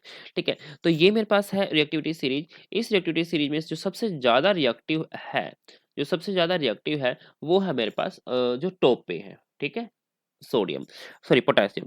और जो से बॉटम पे है, सबसे नीचे है, वो लीस्ट रिएक्टिव है। जब मैं ऊपर से नीचे आता हूं तो रिएक्टिविटी क्या हो जाती है? डिक्रीज हो जाती है। इट मींस टू से अगर पोटेशियम ज्यादा रिएक्टिव है, सोडियम कम है, तो पोटेशियम सोडियम को डिस्प्लेस कर देगा, पोटेशियम कैल्शियम को भी डिस्प्लेस कर देगा, पोटेशियम मैग्नीशियम को भी डिस्प्लेस कर देगा, पोटेशियम एल्यूमिनियम को भी। एंड जो पोटेशियम से नीचे एलिमेंट है उन सबको उनके सोल्ट सॉल्यूशन से डिस्प्लेस कर सकता। मतलब हम डिस्प्लेसमेंट रिएक्शन के ढेर सारे एग्जांपल यहाँ लिख सकते हैं। ठीक है, तो आपको याद रखना है रिएक्टिविटी सीरीज में कौन ऊपर है, जो ऊपर है वो नीचे वाले को डिस्प्लेस कर देगा, जो भी ऊपर है वो नीचे वाले को क्या कर देगा? डिस्प्लेस कर दे देगा। अब इसका एग्जांपल यहीं से देख लो। देखो आयरन, आयरन देखो आयरन ये रहा। ठीक है, अब आयरन के नीचे मिलेगा कॉपर, ये रहा कॉपर, तभी तो इसे डिस्प्लेस किया। यहाँ देखो जिंक, जिंक कॉपर के ऊपर ही मिलेगा। देखो ये रहा जिंक, जिंक कॉपर से ऊपर है, यहाँ कॉपर है और ये जिंक है, तो जिंक किसे डिस्प्लेस कर देगा? देखो लेड, लेड भी कॉपर से ऊपर है, ये रहा लेड, तो लेड किसे डिस्प्लेस कर सकता है? कॉपर को। आयरन किसे डिस्प्लेस करता है? कॉपर को। जिंक किसे डिस्प्लेस कर रहा है यहाँ? कॉपर को, क्योंकि जिंक आयरन और लेड की रिएक्टिविटी कॉपर से ज्यादा है, इसीलिए क्या कर सकता है? ये डिस्प्लेस कर सकता है, यानी कि डिस्प्लेसमेंट रिएक्शन शो कर देता है। अगर मैं बात कर देता हूँ कॉपर, लिख देता हूँ यहाँ पर, मान लो कॉपर, और यहाँ लिख देता हूँ आयरन सल्फेट, और मैं पूछता हूँ डज इट पॉसिबल, तो आप देखोगे कॉपर की रिएक्टिविटी आयरन से क्या है भाई? कम है, तो रिएक्शन नहीं होगी। तो यहाँ लिखूंगा मैं नो रिएक्शन। ठीक है, तो इसे डिस्प्लेस नहीं कर पाएगा क्योंकि आयरन, कॉपर की रिएक्टिविटी आयरन से क्या है भाई? कम है, इसलिए यहाँ रिएक्शन पॉसिबल नहीं है। नेक्स्ट देखो डबल डिस्प्लेसमेंट रिएक्शन। अब क्या होगा? एक एलिमेंट पहले एक ही एलिमेंट को डिस्प्लेस कर रहा था, अब दो एलिमेंट होंगे जो एक दूसरे को डिस्प्लेस कर देंगे और एक दूसरे की पोजीशन ऑक्यूपाई कर लेंगे। यानी कि जो मेरे पास डबल डिस्प्लेसमेंट है उसके अंदर क्या होगा? The chemical reaction in which exchange of ions takes place between reactant, reactant के अंदर आयन का एक्सचेंज हो जाएगा। मतलब एक आयन, एक रिएक्टेंट अपने एक आयन को दूसरे रिएक्टेंट को दे देगा और दूसरे वाला पहले रिएक्टेंट को दे देगा, तो उसे बोल देते हैं डबल डिस्प्लेसमेंट रिएक्शन। ठीक है, अब इसका एग्जांपल देख लो। देखो इन्होंने थोड़ा सा एरो ठीक से नहीं लगाया, देखो देखो ध्यान से। यहाँ पर सोडियम सल्फेट है और यहाँ बेरियम क्लोराइड लिया मैंने, तो अब यहाँ बेरियम सल्फेट बन रहा है और सोडियम क्लोराइड बन रहा है। देखो यहाँ जो सोडियम सल्फेट था ना, क्या बोला मैंने? सोडियम सल्फेट था। इस सोडियम ने इस बेरियम के साथ एक्सचेंज कर लिया। सोडियम के 1 पॉजिटिव चार्ज है, बेरियम के ऊपर 2 पॉजिटिव चार्ज है। ठीक है, तो यहाँ इस सल्फेट के पास ये बेरियम आ गया और इस क्लोराइड के पास क्या आ गया? सोडियम आ गया। लिख देता हूँ, तो सल्फेट के साथ बेरियम आया और क्लोराइड के पास सोडियम आया, लिख दिया मैंने। और उसके बाद इसे बैलेंस कर दो। यहाँ सोडियम कितने हैं? 2 हैं। यहाँ कितने थे? 1 थे, इसे 2 से मल्टीप्लाई कर दिया। यहाँ बेरियम 1 था, सल्फेट 1 था, तो ये तो बैलेंस रिएक्शन हो ही गई। ठीक है, तो यहाँ देखो, तो जो Na2SO4 था ना, तो यहाँ पर पॉजिटिव चार्ज एक ही है। ठीक है, और इसके ऊपर सल्फेट के ऊपर 2 नेगेटिव है। और यहाँ बेरियम सल्फेट था, सॉरी बेरियम क्लोराइड था। क्या था मेरे पास? बेरियम क्लोराइड था। तो ये मेरे पास BaCl2 था भाई। ठीक है, अगर मेरे पास ये BaCl2 था, तो आपको पता है बेरियम के ऊपर 2 पॉजिटिव चार्ज है और क्लोरीन के ऊपर 1 नेगेटिव चार्ज है।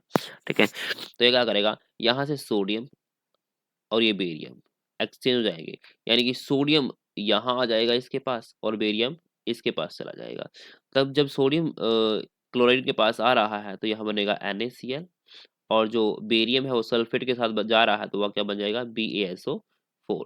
यानी कि इन आयंस का क्या हो गया, एक्सचेंज हो गया रिएक्टेंट के बीच में। अब हम इसे बैलेंस कर लेंगे। सोडियम कितने हैं, 2, तो यहाँ किससे मल्टीप्लाई कर दूं, 2 से। बेरियम कितने हैं, 1 है भाई। क्लोरीन कितने हैं, 2, तो यहाँ पर भी 2 ही हैं। और सल्फेट कितने हैं, 1 ही 1 ही है। इट मीन्स टू से ये मेरी रिएक्शन क्या हो गई, बैलेंस रिएक्शन हो गई। ठीक है, तो इस तरीके से हम डबल डिस्प्लेसमेंट रिएक्शन कर सकते हैं। सेकंड थिंग देखो, जो ये बेरियम सल्फेट बना ना, ये सॉलिड फॉर्म में बना और इसका कलर होता है व्हाइट। ठीक है, तो ये प्रेसिपिटेट बन रहा है, तो इसी रिएक्शन को हम प्रेसिपिटेशन रिएक्शन भी बोल सकते हैं। Now next type है precipitation reaction. The chemical reaction in which reactants are reacted together, जो reactant आपस में reaction करते हैं and to form precipitate, और वहां पर precipitate बनता है, that is called precipitation reaction। तो उसे क्या बोल देते हैं, precipitation reaction बोल देते हैं। तो यही एग्जांपल अभी अभी हमने किया था, सोडियम सल्फेट बेरियम क्लोराइड का रिएक्शन करेगा तो बेरियम सल्फेट के व्हाइट प्रेसिपिटेट बनेंगे और सोडियम क्लोराइड वहां से निकल जाएगा। अब दूसरा एग्जांपल देखो, लेड नाइट्रेट। अभी अभी पढ़ा था लेड नाइट्रेट का कलर कैसा होता है, व्हाइट, याद रखना है।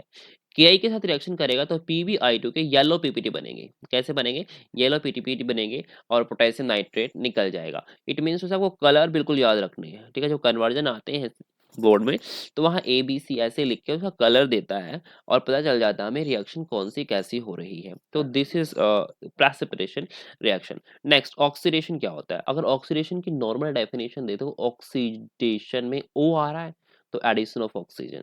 तो गेन ऑफ ऑक्सीजन बोलूं या फिर एडिशन ऑफ ऑक्सीजन बोलूं मैं, किसके अंदर, रिएक्टेंट के अंदर ही होगी भाई।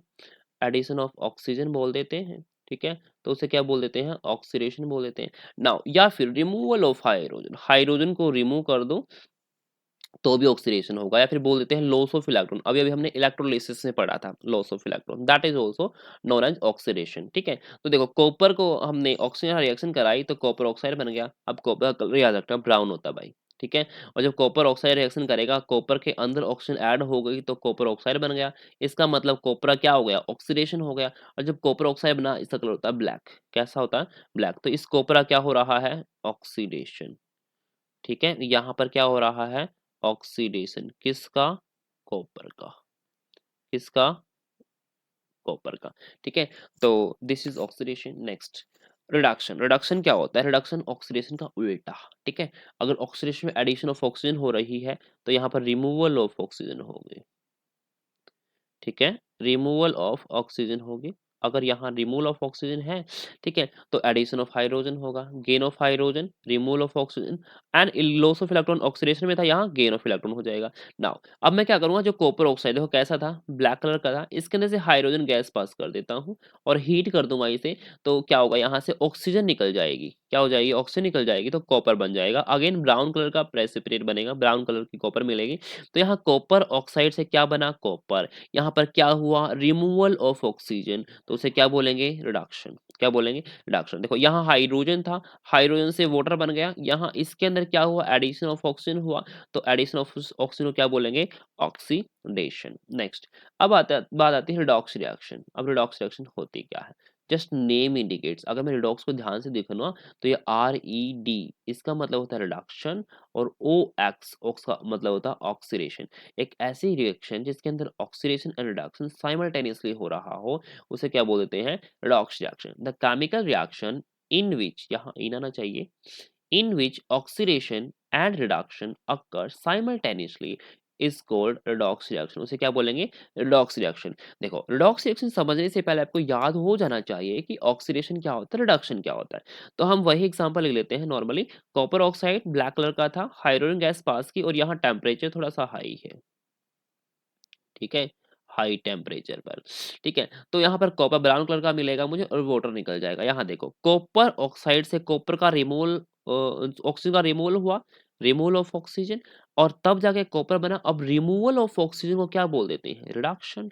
और जिसका रिडक्शन होता है उसे बोल देते हैं ऑक्सीडाइजिंग एजेंट। क्या बोलते हैं, ऑक्सीडाइजिंग एजेंट। अब ऑक्सीडाइजिंग एजेंट वो होते हैं जो खुद का तो रिडक्शन कर ले और दूसरे को क्या कर दे, ऑक्सीडाइज कर दे।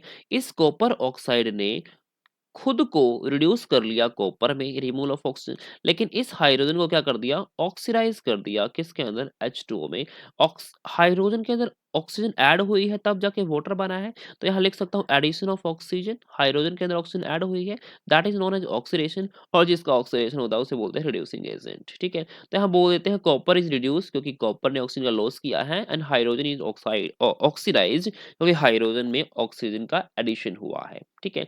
नेक्स्ट एग्जांपल रेडॉक्स रिएक्शन का, जिंक ऑक्साइड है मेरे पास, ये मैंने चारकोल ले लिया, कोल ले लिया, कोक ले लिया, कुछ ही बोल दो, कार्बन ले लिया जो कि सॉलिड फॉर्म में है, तो ये क्या होगा भाई, जिंक बना लेगा और यहाँ कार्बन मोनोऑक्साइड निकल जाएगी। ध्यान दो यहाँ पर जो जिंक है, जिंक ने ऑक्सीजन का लॉस किया और जिंक मेटल बन गई, it means to say removal of oxygen, यहाँ पर ऑक्सीजन का रिमूवल हो रहा है, that is known as reduction, और ये क्या है, ऑक्सीडाइजिंग एजेंट। अब कार्बन के अंदर ये ऑक्सीजन एड अप होकर कार्बन मोनोऑक्साइड बन रहा है, it means to say addition of oxygen, that is oxidation, और ये रिड्यूसिंग एजेंट की तरह काम करेगा। यहाँ देखो जो कार्बन है, सी लिखा मैंने, ये कोक हो सकता है, कार्बन हो सकता है, चारकोल हो सकता है, ये यूज किया जाता है एक्सट्रैक्शन ऑफ मेटल में, और यहाँ पर जो कोक एंड चारकोल है वो किसकी तरह एक्ट कर रहा है, रिड्यूसिंग एजेंट की तरह एक्ट कर रहा है, ये याद रख लो, ठीक है। नाउ जो जिंक ऑक्साइड है ये जिंक का ओर है और इसका नाम है जिंक साइड, ये भी याद रख लो, ठीक है, जिंक साइड इसका नाम है। नाउ एजेंट ऑफ रिएक्शन, अभी हमने टू टाइप के एजेंट पढ़े थे, एक तो होता है ऑक्सीडाइजिंग एजेंट और दूसरा था हमारा रिड्यूसिंग एजेंट, अब उसे हम डिटेल में पढ़ने वाले हैं। द स्पीसीज हुज ऑक्सीडेशन आकर, जिसका ऑक्सीडेशन होता है, कोल्ड रिड्यूसिंग एजेंट या फिर रिडक्टेंट, उस रिडक्टेंट बोल देते हैं, रिड्यूसिंग एजेंट बोल देते हैं, ठीक है। नाउ अब reducing agents are the species which oxidise itself, जो खुद को ऑक्सीडाइज कर लेती हैं, but reduces the other species, chemical reaction के अंदर दूसरी स्पीसीज को क्या कर देती हैं, रिड्यूस कर देती हैं, उसे बोल देते हैं रिड्यूसिंग एजेंट। नाउ बात करते हैं ऑक्सीडाइजिंग एजेंट या फिर ऑक्सीडेंट की, देखो नाम में कंफ्यूज नहीं होना, ऑक्सीडाइजिंग एजेंट बोलूं या फिर ऑक्सीडेंट बोलूं, ये वो स्पीसीज होती है विच आर रिड्यूस इटसेल्फ, जो खुद तो रिड्यूस हो जाती है but oxidise other species present in the solution, solution के अंदर केमिकल रिएक्शन के अंदर अगर जो दूसरी स्पीसीज है उसे क्या कर देंगी, ऑक्सीडाइज कर देंगी और खुद क्या हो जाएंगी, रिड्यूस हो जाएंगी। नाउ देखो भाई मैंने मैग्नीज ऑक्साइड लिया, क्या लिया, मैग्नीज ऑक्साइड, और इसके अंदर से HCl पास की, तो मैग्नीज क्लोराइड बना, वाटर निकला और क्लोरीन गैस निकल गई। अब मुझे बताना है यहाँ कौन सी स्पीसीज ऑक्सीडाइज हो रही है, कौन सी रिड्यूस हो रही है, और कौन ऑक्सीडाइजिंग एजेंट कौन रिड्यूसिंग एजेंट है। देखो यहाँ देखो रिएक्टेंट है मैग्नीज, यहाँ है, अब मैग्नीज वाला कंपाउंड देखो प्रोडक्ट में, तो मैग्नीज वाला कंपाउंड ये रहा भाई, ठीक है। तो यहाँ पर ऑक्सीजन था मैग्नीज के साथ, यहाँ पर ऑक्सीजन नहीं है, इट मींस उसे मैग्नीज के अंदर से ऑक्सीजन का रिमूवल हो गया है, और रिमूवल ऑफ ऑक्सीजन को क्या बोल देते हैं हम, रिडक्शन बोल देते हैं या फिर ऑक्सीडाइजिंग एजेंट बोल देते हैं। इट मींस उसे ये स्पीसीज मेरी रिडक्शन हो रही है इसका, और इस यही क्या है मेरा ऑक्सीडाइजिंग एजेंट है। नाउ अब देखो HCl है, यहाँ यहाँ हाइड्रोजन के साथ क्लोरीन है, अब यहाँ देखो आप दो तरीके से देख सकते हो इसे। अगर हाइड्रोजन को देखोगे नॉर्मली यहाँ क्लोरीन के साथ है, यहाँ पर देखो ऑक्सीजन के साथ है, यहाँ पर एडिशन ऑफ ऑक्सीजन हो गया ना, तो हाइड्रो HCl क्या हो रहा है, ऑक्सीडेशन, वाटर की फॉर्म में ये भी बोल सकते हो, ठीक है। नाउ अब क्लोरीन को देखो, यह क्लोरीन है, क्लोरीन के साथ हाइड्रोजन था, यहाँ Cl2 है, तो यहाँ से क्लोरीन, यहाँ से अगर मैं इसके ऊपर जाता हूँ तो यहाँ हाइड्रोजन का रिमूवल हो रहा है, अगर हाइड्रोजन का रिमूवल हो रहा है तो उसे क्या बोलते हैं, ऑक्सीडेशन, और उसे क्या बोल देते हैं, रिड्यूसिंग एजेंट, क्या बोल देते हैं, reducing agent. It means to say HCl का क्या हुआ है, HCl का क्या हुआ है, ऑक्सीडेशन हुआ है, क्या हुआ है, ऑक्सीडेशन हुआ है, और वो ऑक्सीडेशन वाटर में भी हो रहा है और वो ऑक्सीडेशन क्लोरीन में भी हो रहा है। HCl is oxidised to water and chlorine gas, you can say. तो यहाँ पर रिड्यूसिंग एजेंट HCl की तरह काम कर रहा है और एमेंटो ऑक्सीडाइजिंग एजेंट या फिर इसका रिडक्शन हो रहा है। नाउ देखो, अब देखो मैग्नीशियम जो मैंने हमने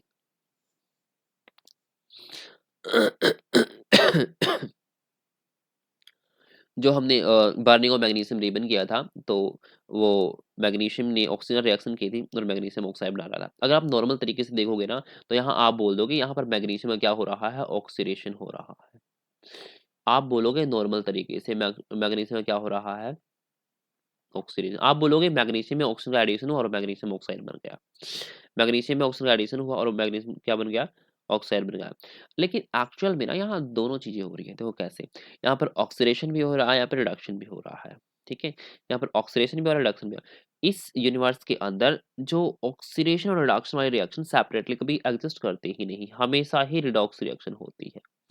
लेकिन अगर आपके ऑप्शन में दे रखा हो इस रिएक्शन, ये रिएक्शन दे रखी हो और ऑप्शन 1 दे रखा हो ऑक्सीडेशन, ऑप्शन 2 दे रखा हो रिडक्शन, ऑप्शन 3 दे रखा हो रिडॉक्स रिएक्शन, ठीक है, oxidation reaction, redox reaction, reduction reaction, और ऑप्शन 4 दे रखा हो none of these, none of these. तो आप हमेशा ही रिडॉक्स रिएक्शन पर टिक करोगे। किस पे टिक करोगे? रिडॉक्स रिएक्शन, क्योंकि इसके अंदर ऑक्सीडेशन के साथ साथ रिडक्शन भी हो रहा है। दैट्स व्हाई एवरी ऑक्सीडेशन और रिडक्शन रिएक्शन रिडॉक्स रिएक्शन। देखो कैसे, देखो मैग्नीशियम ने ऑक्सीजन रिएक्शन की तो मैग्नीशियम ऑक्साइड बन गया, सिंपल सी बात है, ठीक है। मैग्नीशियम ऑक्साइड में क्या हो गया, इसका ऑक्सीडेशन होगा। अब देखो दूसरा तरीका होता है कि हम किस तरीके से ऑक्सीडेशन रिडक्शन को चेक करते हैं। तो देखो मैग्नीशियम के ऊपर कोई चार्ज है नहीं तो जीरो लिख दो, ऑक्सीजन के ऊपर कोई चार्ज है नहीं तो जीरो लिख दो। यहाँ देखो मैग्नीशियम ऑक्साइड, जब भी मैग्नीशियम ऑक्साइड बनता है, ठीक है, तो मैंने बोला था मैग्नीशियम के ऊपर 2 पॉजिटिव चार्ज होगा और ऑक्साइड के ऊपर 2 नेगेटिव चार्ज होगा। इट मींस टू से मैग्नीशियम के ऊपर कितना चार्ज है, 2 पॉजिटिव, तो लिख देता हूँ 2 पॉजिटिव। ऑक्साइड के ऊपर कितना चार्ज है, 2 नेगेटिव। देखो मैग्नीशियम के ऊपर 0 चार्ज, 0 से +2 चार्ज कब आएगा, जब ये लॉस करेगा कितने इलेक्ट्रॉन, 2 इलेक्ट्रॉन। क्या करेगा, 2 इलेक्ट्रॉन को लॉस करेगा, और इन्हीं लॉस ऑफ इलेक्ट्रॉन को क्या बोल देते हैं, ऑक्सीडेशन। क्या बोल देते हैं, ऑक्सीडेशन। इट मींस टू से यहाँ मैग्नीशियम का क्या हो रहा है, ऑक्सीडेशन। यहाँ मैग्नीशियम का क्या हो रहा है, ऑक्सीडेशन। अगर हम बात करते हैं ऑक्सीजन की, किसकी बात करते हैं, ऑक्सीजन की बात करते हैं। जब ऑक्सीजन की बात करते हैं हम, तो हम चेक करते हैं अब ऑक्सीजन का क्या हुआ भाई। देखो ऑक्सीजन का चार्ज था 0, ठीक है, और इसी कंपाउंड के अंदर यहाँ ऑक्सीजन के ऊपर चार्ज कितना आ गया, -2। 0 से -2 कब होगा, जब गेन ऑफ इलेक्ट्रॉन होगा। क्या होगा, गेन ऑफ इलेक्ट्रॉन, तभी तो नेगेटिव चार्ज आएगा। और गेन ऑफ इलेक्ट्रॉन को बोल देते हैं रिडक्शन। क्या बोल देते हैं, रिडक्शन। इट मींस टू से ऑक्सीजन का यहाँ हो रहा है रिडक्शन, और मैग्नीशियम का यहाँ क्या हो रहा है, ऑक्सीडेशन। अगर मैग्नीज का ऑक्सीडेशन हो रहा है तो उसे बोल देंगे रिड्यूसिंग एजेंट। अगर ऑक्सीजन का रिडक्शन हो रहा है उसे बोल देंगे ऑक्सीडाइजिंग एजेंट। देखो नेक्स्ट टॉपिक है हमारा कोरोजन। यहां से भी क्वेश्चन कई बार आ जाता है, कोरोजन क्या होता है।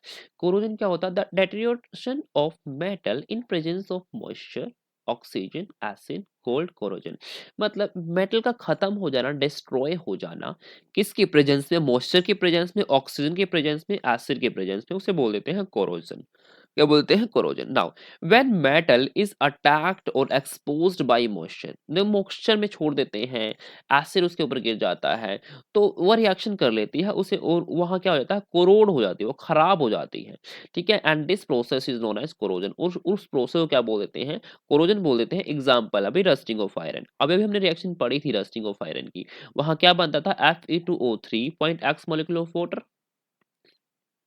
FeO Fe2O3 point x molecule of water, that is the formula of rust, और इसका कलर होता है दैट इज ब्राउन।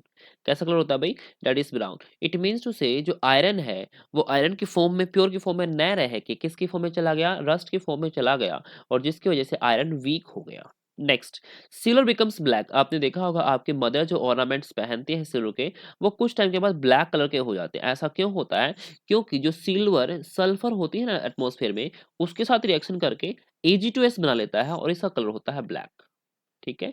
इसका कलर कैसा होता है, ब्लैक। दैट्स व्हाई वो कलर सिल्वर का क्या हो जाता है, ब्लैक हो जाता है। Next, green coating on copper are the examples of corrosion. तो कॉपर की जो भी अगर रिंग पहन रखे कोई भी सब्सटेंस आपके पास, तो उसका कलर भी कई बार ग्रीनिश हो जाता है, तो उसे भी क्या बोलते हैं, कोरोजन बोल देते हैं। नाउ अब कुछ पढ़ते हैं केमिस्ट्री कोरोजन की। देखो rusting of iron, Fe2O3.x molecule of water, ये रस्ट का फॉर्मूला अभी भी मैं बता दिया। सिल्वर ब्लैक कलर के हो जाते हैं, क्यों, फॉर्मेशन ऑफ Ag2S होता है सिल्वर के सरफेस के ऊपर, क्योंकि वो रिएक्शन कर लेती है सल्फर जो कि एटमॉस्फेयर के अंदर प्रेजेंट होता है, और वहां सिल्वर सल्फाइड बन जाता है जो कि ब्लैक कलर का होता है, ठीक है। इसलिए ऑर्नामेंट सिल्वर के ब्लैक कलर के डिपोजिशन शो करते हैं, और कुछ टाइम के बाद वो काले पड़ जाते हैं अगर प्योर सिल्वर है तो। अगर इम्प्योर है तो बहुत कम रिएक्शन होगी। नाउ थर्ड है green colour of copper due to formation of mixture. देखो कॉपर एटमॉस्फेयर में वाटर और कार्बन डाइऑक्साइड ऑक्सीजन रिएक्शन करके कॉपर कार्बोनेट बनाती है, एंड कॉपर हाइड्रोक्साइड का मिक्सर शो करती है। जब ये मिक्सर बनता है ना दोनों का, ठीक है, तो copper carbonate point copper hydroxide, तो इसके कंबाइंड मिक्सर का कलर होता है ग्रीन। कैसा होता है भाई, ग्रीन कलर होता है, ठीक है? ग्रीन कलर होता है और इसी कॉम्प्लेक्स की वजह से, इसी मिक्सचर की वजह से, इसी मिक्सचर की वजह से अ, ग्रीन कलर आ जाता है कॉपर के ऊपर। Green coloured complex that is a mixture of copper carbonate and copper hydroxide. तो ये आपको याद रखना है। नेक्स्ट देखो भाई, इम्पैक्ट एंड एक्सेप्शन। अब कुछ एक्सेप्शन है कोरोजन के, वो क्या होते हैं? Corrosion causes damage to car bodies, bridges, iron railing, ships and to all object made of metal. जितने ही मेटल से ऑब्जेक्ट बने हुए हैं, अगर वो मेटल थोड़ी रिएक्टिव है ना, तो हाँ कोरोजन खराब कर देता है उन मेटल्स को, ठीक है? वो कार की बॉडी हो सकती है, ब्रिजेस हो सकते हैं, आयरन की रेलिंग हो सकती है, शिप हो सकते हैं, बहुत सारे। Speed of corrosion increase in salt. अगर सोल्ट मिल जाए मेटल के आसपास तो कोरोजन बहुत जल्दी लगेगा। एसिड मिल जाए तो भी, एंड मिनरल वाटर मिल जाए तो भी मेटल बहुत जल्दी खराब हो जाती है, कोरोड हो जाती है। नाउ देखो, layer of oxide of aluminium on aluminium surface. देखो, एल्यूमिनियम की सरफेस पर एल्यूमिनियम थी, वो किसके साथ रिएक्शन करेगी? ऑक्सीजन रिएक्शन करेगी और यहाँ बन जाएगा एल्यूमिनियम ऑक्साइड, Al2O3। ठीक है? आप देखो, Al ने ऑक्सीजन रिएक्शन कर ली और Al2O3 बना लिया। अब इसकी सरफेस पर काफी मोटी लेयर बन गई है, ठीक है? काफी मोटी लेयर बन गई है किसकी? एल्यूमिनियम के ऑक्साइड की। अब ये एल्यूमिनियम का ऑक्साइड किसी और ऑक्सीजन के साथ रिएक्शन करेगा नहीं, ठीक है? और इसी सरफेस के ऊपर स्टिक रहेगा, चिपका रहेगा, ठीक है? इट मीन्स टू से, इस एल्यूमिनियम की सरफेस के ऊपर एल्यूमिनियम के ऑक्साइड की क्या बन गई है? लेयर बन गई है। और इस लेयर ने एल्यूमिनियम मेटल का ऑक्सीजन, वाटर और अदर सब्सटेंसेस के साथ जो ऑक्सीडेशन कर रहे थे, जो कोरोजन शो कर रहे थे, उनके साथ कांटेक्ट ब्रेक कर दिया, कांटेक्ट नहीं रहा, जिसकी वजह से अब इसका फर्दर ऑक्सीडेशन नहीं होगा, फर्दर कोरोजन नहीं होगा। इट मीन्स टू से, ये ऑक्साइड ऑफ एल्यूमिनियम है, एल्यूमिनियम की सरफेस पर इसे प्रोटेक्शन का काम करता है और एल्यूमिनियम मेटल को फर्दर कोरोड नहीं होने देता, खराब नहीं होने देता। ये थोड़ा सा इंपॉर्टेंट है, बिकॉज कोरोजन जरूरी नहीं हमें नुकसान ही देता है, कोरोजन कई बार हमारा बेनिफिट भी करता है। Okay, so oxide of aluminium की लेयर प्रोटेक्टिव लेयर की तरह काम करती है और फर्दर मतलब दोबारा फिर आगे कोरोजन नहीं होने देती एल्यूमिनियम मेटल पर। नाउ नेक्स्ट टॉपिक हमारे पास रेंसिडिटी। अब रेंसिडिटी क्या होती है? ठीक है, this is the process of oxidation of food. Food का ऑक्सीडेशन हुआ, फैट का हुआ, ऑयल का हुआ, if expose to the atmosphere, अगर मैं एटमॉस्फेयर में छोड़ देता हूँ, and this produces smell and taste changes. थोड़ी सी जो स्मेल है और उस सब्सटेंस का टेस्ट है वो बदल जाता है। मतलब फूड, ऑयल और फैट क्या हो गया भाई? खराब हो गया। फूड फैट क्या हो गया? खराब हो गया। इट मीन्स टू से, rancidity is also a type of oxidation. Corrosion is also a type of oxidation. तो ऑक्सीडेशन के एग्जाम एप्लीकेशन ही चेक कर रहे हैं हम। नाउ टू प्रोटेक्ट फूड, देखो यहाँ पर खराब हो गया तो हमें क्या करना है? उस खराब होने से बचाना है भोजन को, फूड को। तो हम क्या कर देते हैं? उसके अंदर एंटीऑक्सीडेंट ऐड कर देते हैं और एंटीऑक्सीडेंट क्या करेंगे? ऑक्सीडेशन के अगेंस्ट काम करेंगे। अगर एंटीऑक्सीडेंट ऑक्सीडेशन के अगेंस्ट काम करेंगे तो ऑक्सीडेशन नहीं होने देंगे और हमारा फूड क्या रहेगा? प्रोटेक्टेड रहेगा। To protect a fat oil food from atmosphere, oxidation we need to add antioxidants which do not react with food, fat, oil and prevents oxidation. Antioxidant क्या होते हैं भाई? वो फूड के साथ रिएक्शन नहीं करते और न ही उसे खराब होने देते, बल्कि ऑक्सीडेशन को प्रिवेंट कर देते हैं। उसे बोल देते हैं रैंसिडिटी। नाउ कुछ एग्जाम्पल है जहां रैंसिडिटी को प्रोटेक्ट करने के, वो एग्जाम्पल देखो। चिप्स बैग आपने देखे हो गए। जो चिप्स मैन्युफैक्चरर्स हैं वो क्या करते हैं? Flash bag of chips with an inert gas such nitrogen, nitrogen gas fill कर देते हैं चिप्स के पैकेट के अंदर। और वो नाइट्रोजन गैस किसकी तरह काम करती है? एंटीऑक्सीडेंट की तरह काम करती है। किसकी तरह काम करती है? एंटीऑक्सीडेंट की तरह काम करती है। जब नाइट्रोजन गैस एंटीऑक्सीडेंट की तरह काम करती है तो उसके अंदर क्या होता है भाई? ऑक्सीडेशन प्रिवेंट हो जाता है, ऑक्सीडेशन रुक जाता है, ऑक्सीडेशन नहीं होने देती। और फूड पार्टिकल का जब ऑक्सीडेशन नहीं होगा तो हमारे चिप्स है वो खराब नहीं होंगे, ठीक है? नाउ ओके गाइस, आज की क्लास में इतना ही। So I think this video is very helpful for you. आपके लिए वीडियो बहुत हेल्पफुल रही होगी। Okay, so keep learning and stay happy.